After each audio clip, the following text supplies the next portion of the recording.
Olá, alunos, tudo bem? Hoje a gente vai tratar do assunto evolução.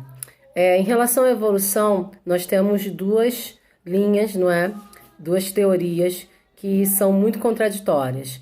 A gente entra na questão do criacionismo, não é? E a questão do evolucionismo. O que as duas trazem de diferença, não é? Que o criacionismo ele coloca como Deus o centro da criação de todos os seres, não é, de todas as criaturas e determinante aí para que a gente tenha vida na Terra. Já a evolução, né, aceita pela ciência, ela coloca os seres vivos como principais autores, não é, da evolução, adaptação, para que eles possam estar em constante adaptação ao ambiente terrestre, aquático, não é? Ao ambiente em que ele vive. Então, sofrendo essas adaptações, nós temos aí uma linha evolucionista muito interessante, que é o pensamento tanto de Lamarck quanto de Charles Darwin, tá?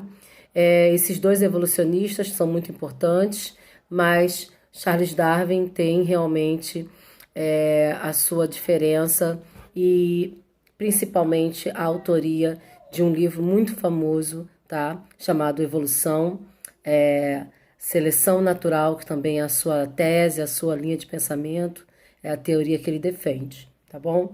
Então são esses dois momentos. A primeira questão que vocês têm no material de vocês é a diferença entre evolução e criacionismo, tá?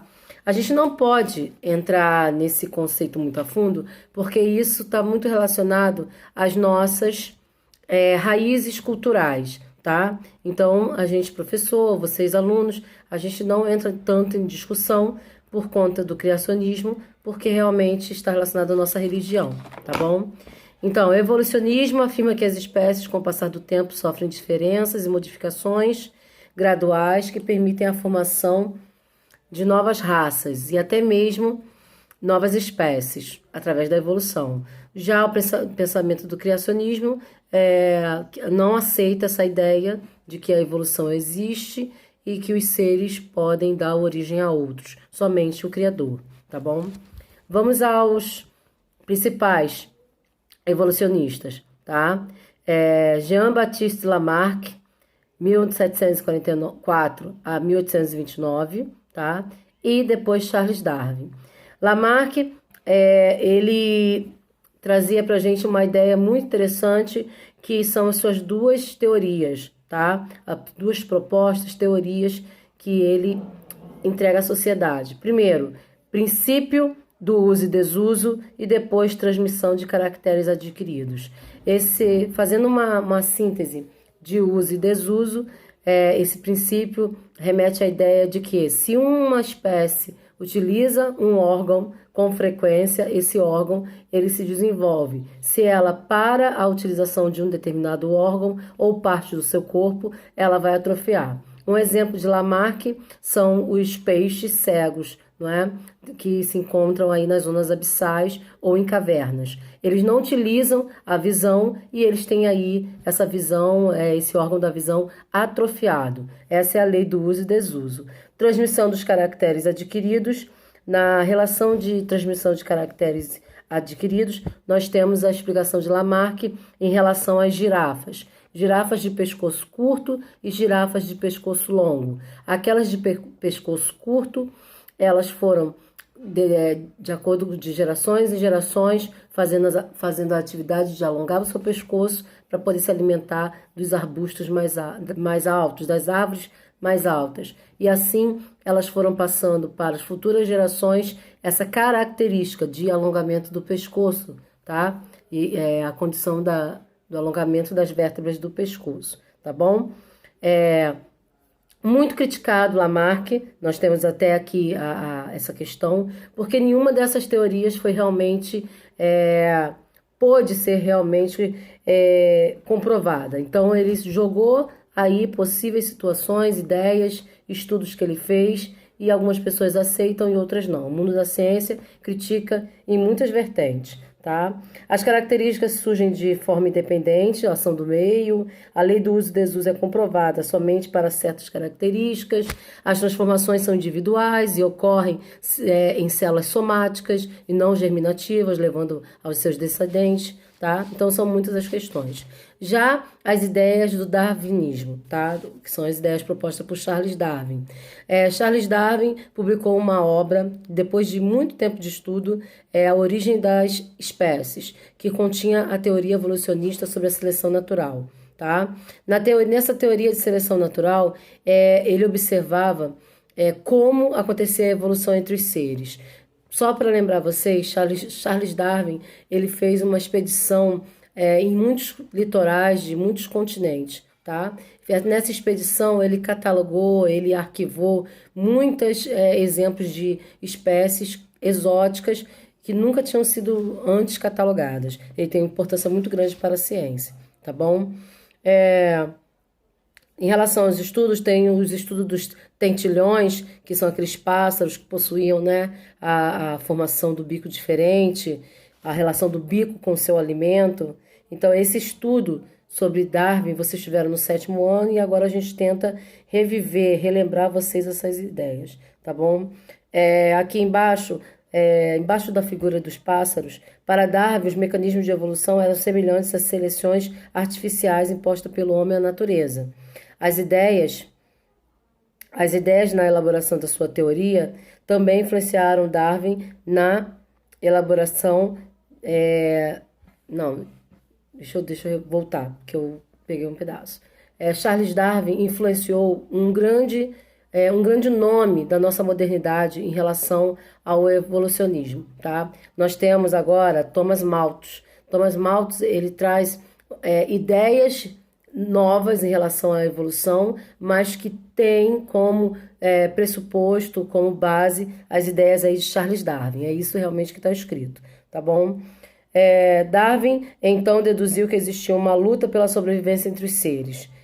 Nessa teoria evolucionista se resume 3 conclusões, que é, no caso, a seleção natural, né? Em cada população existe diversidade entre os indivíduos, né? Com a geração de descendentes, essas dificuldades vão sendo minimizadas. Os que sobrevivem se reproduzem permitindo que a cada geração existam seres adaptados, e os seres que vivem em cada geração transmitem aos descendentes as características relacionadas à sua maior adaptação. Então, Darwin também relaciona a questão de caracteres adquiridos, mas isso ele diz que é individualmente, tá? E não em relação a toda a espécie. É por isso que Lamarck fica para trás dentro dessas conclusões aí mais concretas sobre a evolução, tá? As conclusões podem ser explicadas pela figura anterior, onde Darwin pressupõe a ideia de que as girafas de pescoço longo, essa espécie, né, que é as girafas de pescoço longo, elas já existiam e elas se alimentavam de árvores maiores e também das menores. As menores foram terminando, elas foram pegando das maiores. Aquelas girafas de pescoço curto, essa espécie sim seria extinta, tá?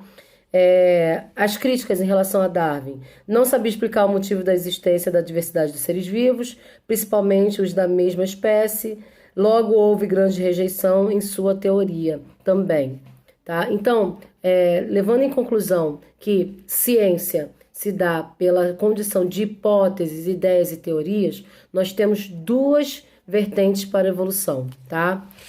A questão de Lamarck, junto com todas as suas críticas, Darwin também, só que esse pensamento de Darwin, ele sofre já nesse nosso momento da nossa sociedade, sofre algumas mudanças, tá? Nós chamamos agora tudo que está acontecendo nesse estudo de evolução como ideias neodarwinianas. Neo de novo, tá? Neodarwinianas, então, é o que nós temos aí de mais novo em relação às ideias de Darwin, tá? São situações que tentam explicar as falhas de Darwin, tá? Embasadas em todo o seu conteúdo, em tudo que ele colocou realmente como importante, tá?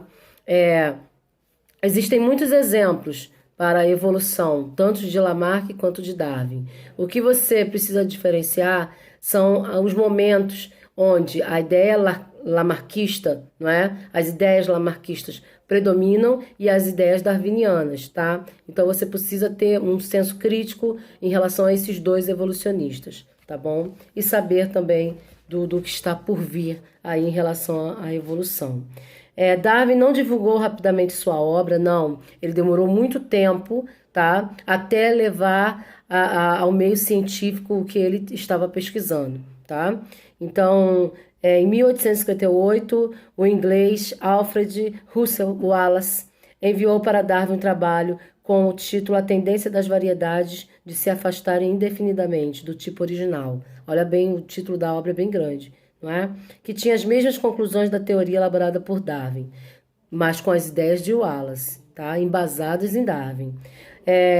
Depois disso, ambos os trabalhos foram publicados. Porém, devido ao maior número de evidências evolucionistas, a teoria da evolução natural é mais identificada como sendo titulada por Darwin e não por Wallace, tá bom? Porque o Wallace já sabia das ideias de Charles Darwin e só concluiu, né, o pensamento dele, tá? Vocês vão ficar com o nível 1 e o nível 2 para resolverem e espero que vocês tenham um aprofundamento dessas questões evolucionistas em outro determinado momento. Hoje, eu estou até assim meia confusa nas coisas. Eu espero que eu esteja no capítulo certo, capítulo 18, porque eu acabei de chegar do médico e eu estava com muita febre e agora fiz somente esse vídeo bem curtinho para não deixar vocês na mão, tá bom? Eu sei da minha responsabilidade com vocês, mas eu espero que a gente se fale depois pelo WhatsApp, pelo chat, tá? Porque eu não vou fazer aula ao vivo hoje, tá bom? Fiquem com Deus, beijo, qualquer dúvida falem comigo.